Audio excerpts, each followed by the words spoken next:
مساجي هبال آسيا عبد الله هاوسروكي بيادش هبو مساجي هبال مظلوم عبدي هبو فرمانداي قشتي هزي كاني سوريا ديمقراط اوانش تكازيان كر لسر اوي ك يك هلوستي زور گرنگا بو ام قونا غدا ارشكاني دولتي تركيا بسر پرشتي اك بارتي بلكو ارشك لسر هموي گلي كرد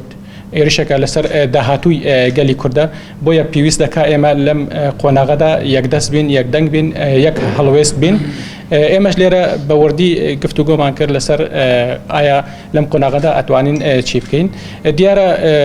إيرشك هي لسر جالي كردا هر چهار پارچه كردستانش لم قفتوجو دائما قشتن چند خالكي جرينج يك لوانا دا لم برزاني كدانشتون للانا سياسية كانوا وبشدار بوان وكو كوميتيك ساز بكريت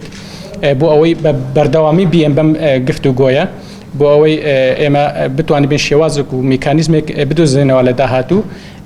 بو اوي يك هلوست بين برانبر اميرشانل لسر گلي اما ام كوميتي دا كوبونوي خوي ساز داداتو خوي وكوتم ميكانيزمك باشا دوزيتو بو اوي زوربي لانا سياسيكاني ترش بشدار بن لم گفتوگويا لا روجاكاني آینده دا هر همان کمیتاج بيانك دركات چون قيمة مناقشة وما كرد همولاينا سياسية كانوا كساني بشدار إرشكان دولة تركيا لسر روجاو هريمي كردستان شرمزار دكن وداو خاص دكن لكومالغايني ودولتي بزوترين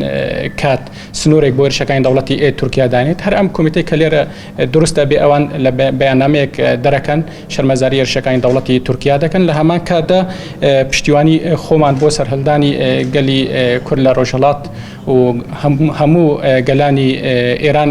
دكين ولهمان بيانا دا شرمزار كردني تاوانا كاني دولتي إيرانش دكين ورشكاني إيرانش لسر هرمي كردستان و ام كوميتي كدرس به هل صيد بدوكيمنت كردني تاوانا كاني دولتي تركيا لسر روجاوا وهرمي كردستان وبو آستينه ودولتي برز دكاتوا و بيداچوني قانوني بوي دكات و بنگاواسيج من هبو بورا هندي كردي لدروي پارچكاني كردستان لا اوروبا و همشونك به كزياتر باركي خويان هستن بو داكوكي كردن لما في قالك امان يا زياتر خويان بري خصم كن بيغمان قصوريان نكردو بلام دريغيان نكردو اشكريت زياتر اما زياتر بشوازك اكاديمي ايش زياتر لسر كومالك كيس كن كاتوانين بن بولامك برامبر هرشكاني دجمنانيه ملسر قليمه وتوانين زياتر كيزو دوزي قالي كرد لسراسي نيو دولتي زياتر بالدنيا وعالم بناسين كإما قال لكن هميشه لقل زماني آشتيدان إما قد رانا وسنتا بتواني بين لصدي لم صددا ما في قالي خمان بدس بينين